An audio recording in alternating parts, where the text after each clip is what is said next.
अगर मैं कहूं कि 2025 में आप बिना जीएसटी लिए अपना सेलिंग का काम मीशो पर कर सकते हैं तो कैसा रहेगा। जीएसटी की सारी टेंशन ही खत्म, क्योंकि हजारों सेलर ऐसे हैं जो इस गुप्त तरीके से अपना ऑनलाइन का सपना पूरा कर रहे हैं। लेकिन क्या ये बाकी सच है? इंटरनेट पे पानी की तरह तैर रही इस कहानी की सच्चाई ही कुछ और है, क्योंकि बिना जीएसटी के मीशो पर सेल करना आपको एक बहुत बड़ी कानूनी मुसीबत में डाल सकता है, और ये आज के दौर का जो है सबसे बड़ा झूठ है। और इस वीडियो में इसी झूठ का एक पर्दाफाश करने जा रहा हूँ, और मैं आपको वो असली कानूनी और एक आसान रास्ता बताऊंगा जिससे आप मीशो पर बिना किसी डर के एक अच्छा बिजनेस अपना खड़ा कर सकते हैं। और अगर आप धोखे से बचकर सच्चाई जानना चाहते हैं तो इस वीडियो को बिल्कुल एंड तक जरूर देखिएगा। तो चलिए सबसे पहले उस कहानी की सच्चाई जानते हैं जो हर एक दूसरा यूट्यूबर आपको बता रहा है यूट्यूब पर। वो आपको किसी इनरोलमेंट आईडी या किसी जुगाड़ के बारे में बताते हैं जिससे आप बिना जीएसटी के जो है मीशो पे अकाउंट बना लेंगे और सेल करने लगेंगे। और 2025 में ना तो ये तरीका काम करता है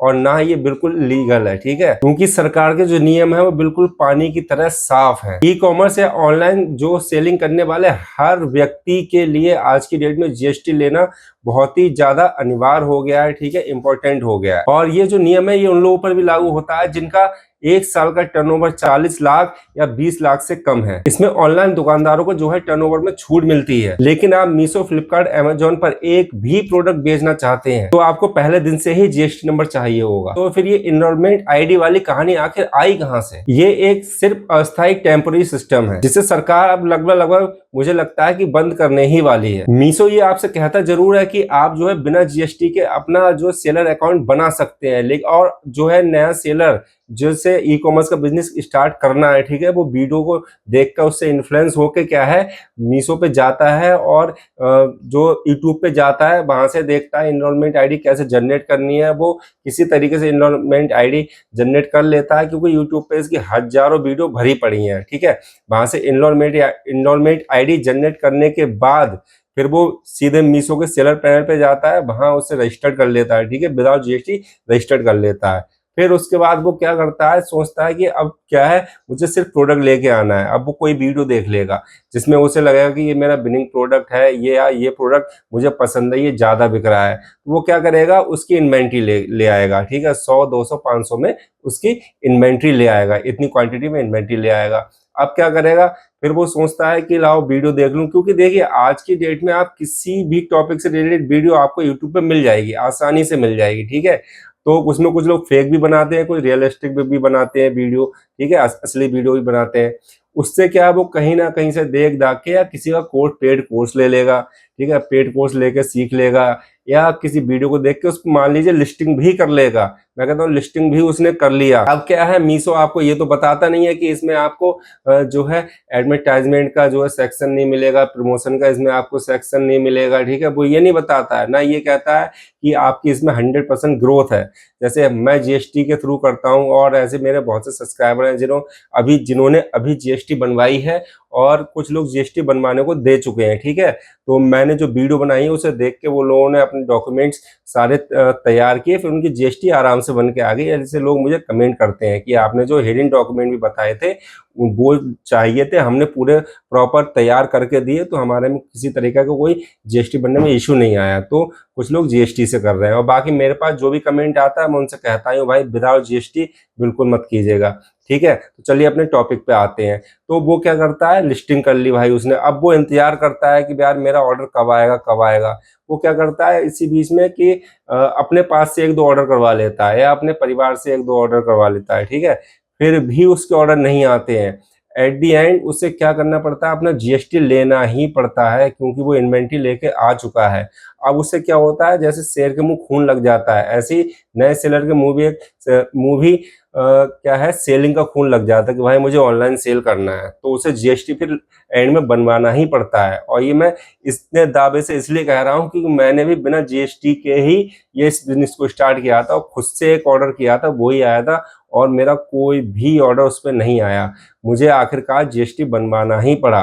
अब जब क्योंकि मैं इन्वेंट्री भी ला चुका था, तो जाहिर सी बात है जीएसटी बनवाए, उसके बाद मेरे अच्छे खासे ऑर्डर्स आ रहे हैं जो आप लोग देखते भी होंगे मेरे वीडियोस में। तो सबसे बड़ा भ्रम कि बिना जीएसटी के आपके ऑर्डर आएंगे, बिल्कुल नहीं आएंगे। इसीलिए मैं आपको बता रहा हूं कि आपको ई कॉमर्स का बिजनेस करना है, थोड़ा इंतजार कर लीजिए। जब भी फील्ड में उतरिए तो पूरी तैयारी के साथ उतरिए, यानी ई कॉमर्स के फील्ड में जब भी उतरे तो बिना जीएसटी के बिल्कुल मत उतरिए। जीएसटी वाला हथियार लेके ही इस ई कॉमर्स के फील्ड में उतरिए, क्योंकि इसमें बहुत ज्यादा प्रॉब्लम्स आती हैं विदाउट जीएसटी वर्क करने में। इसमें क्या होता है, जीएसटी डिपार्टमेंट आपको समय समय पे नोटिस भी भेज सकता है, और एक सरकारी नोटिस का मतलब यह है कि इतनी टेंशन दिमाग में हो जाए इसका कोई जवाब नहीं। तो हमें टेंशन में बिल्कुल नहीं उलझना है। कुछ लोगों को जीएसटी जो है एक हवा लगता है, बहुत बड़ा डर लगता है कि यार जीएसटी से ये हो जाएगा वो हो जाएगा, ठीक है। तो मैं इस चीज को अब क्लियर करने वाला हूँ, क्योंकि मैं समझ सकता हूँ जैसे लोग जीएसटी का नाम सुनते हैं तो उनके दिमाग में क्या क्या आता है। लंबे चौड़े फॉर्म, हर महीने रिटर्न भरने का झंझट, अकाउंटेंट का खर्चा, और न्यूज सेलर को ये लगता है कि यार ये बहुत पेचीदा और बहुत ही ज्यादा मुश्किल काम है। लेकिन अगर मैं कहूँ ये जो डर है ये सिर्फ और सिर्फ आपके मन का सिर्फ वहम है। और अगर मैं आपको बताऊं कि आप घर बैठे बिना किसी को ₹1 दिए, बिना किसी चार्ज दिए घर बैठे अपना जीएसटी बना सकते हैं, जिसमें आपको अकाउंटेंट की भी कोई जरूरत नहीं होगी। तो उसके लिए सिंपल सा आपको gst.gov.in की वेबसाइट पे चले जाना है। वहां पे सर्विस का पोर्टल आता है, फिर उसमें रजिस्ट्रेशन आता है, ठीक है। रजिस्ट्रेशन में जब आप जाएंगे तो वहां पे न्यू रजिस्ट्रेशन आता है। यहाँ पे मैं स्क्रीनशॉट लगा दूंगा, आप देख लीजिएगा। न्यू रजिस्ट्रेशन आता है, उसमें आपको सिंपल से अपनी बेसिक सी डिटेल्स फिल करनी होती है। जैसे आपका मोबाइल नंबर हो गया, ठीक है, आपका जो है अकाउंट नंबर हो गया, आपका आधार नंबर हो गया, आपकी ईमेल आईडी हो गई। और मैं शुरुआत में वीडियोस में बताता रहा हूँ, जब भी आप बिजनेस स्टार्ट करें तो आपको क्या करना है, अपना जो है नया एक मोबाइल नंबर ले लीजिए, और जो अकाउंट में आपके ऐड हो जो नंबर, उस ऐड से कभी भी आप बिजनेस मत कीजिए, ठीक है। उस ऐड उस सॉरी जो मोबाइल नंबर आपके अकाउंट में, बैंक अकाउंट में ऐड हो, उस नंबर से कभी भी बिजनेस मत कीजिए। बिजनेस के लिए एक नया मोबाइल नंबर आप लीजिए, नई ईमेल आईडी बनाइए, बिल्कुल नए तरीके से अपना काम कीजिए, ठीक है। तो उसमें आपकी ईमेल आईडी लगेगी, आपका मोबाइल नंबर लगेगा, आपका आधार कार्ड लगेगा। आधार कार्ड वेरिफिकेशन होता है, ठीक है, आपका वो ऑनलाइन ही वेरिफिकेशन हो जाता है जब आपका आधार कार्ड उसमें डाला जाता है। और आधार कार्ड में आपका वो नंबर होना चाहिए, ठीक है, जो आप चला रहे हैं वो नंबर उससे लिंक होना चाहिए। और ये नहीं कि मान लीजिए कि आप नया नंबर लेके आए हो तो वो आधार कार्ड में लिंक करवाओ, ऐसा कुछ नहीं है। आपके पास जो आधार कार्ड में नंबर है वो नंबर आपके पास होना चाहिए, मोबाइल नंबर, ठीक है। ये नहीं कि जो नया नंबर लेके आए उसे फीड करा दो, ऐसा कोई झंझट नहीं होता है। ये लोग गलतफहमी फैलाते हैं, ठीक है। बस जो आधार कार्ड में लिंक नंबर है वो आपके पास होना चाहिए, आप सिंपल सा इतना समझिए। उसमें कुछ बेसिक डिटेल आती हैं, आपका एड्रेस वगैरह आता है, आपका उसमें अकाउंट नंबर वगैरह पड़ जाता है, ठीक है। सिंपल सा, गवर्नमेंट की कोई फीस नहीं होती है, आपको सिंपल सा रजिस्ट्रेशन है। आप किसी की भी वीडियोस देख लीजिएगा, वो आपको बता देंगे कि जीएसटी कैसे ऑनलाइन किया जाता है। उसमें कुछ HSN कोड मांगता है, तो कम से कम 5 HSN कोड मांगता है।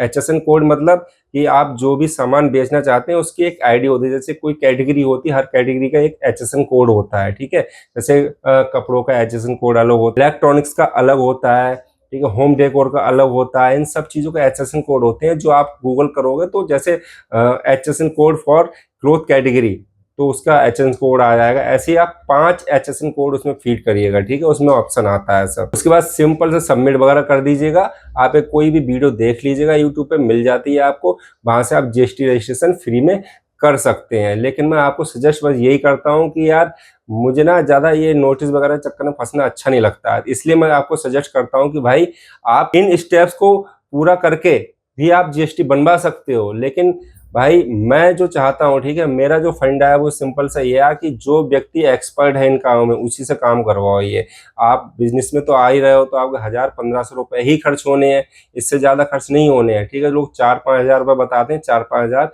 आज की डेट में तो खर्च नहीं होते हैं, ठीक है। तो आप 1000-1500 रुपये खर्च कर लो और सीए से बनवा लो जीएसटी, वो सबसे ज़्यादा बेस्ट रहेगा। खुद के चक्कर में ना पड़ के, अगर खुद बनाना जानते हो, चाहते हो तो खुद भी बना सकते हो। वीडियो में मैंने आपको बता दिया, और आप यूट्यूब पे बहुत सारी ढेर सारी वीडियोस देख सकते हैं। और जीएसटी लेने से आपको फायदा क्या होगा, ठीक है, उन फायदों को मैं आपको बताता हूँ। जब आप जीएसटी ले लेते हो, ठीक है, तो जीएसटी से क्या है, आप जो है पैन इंडिया कहीं भी सेल कर सकते हो, पूरी इंडिया में आप सेल कर सकते हो।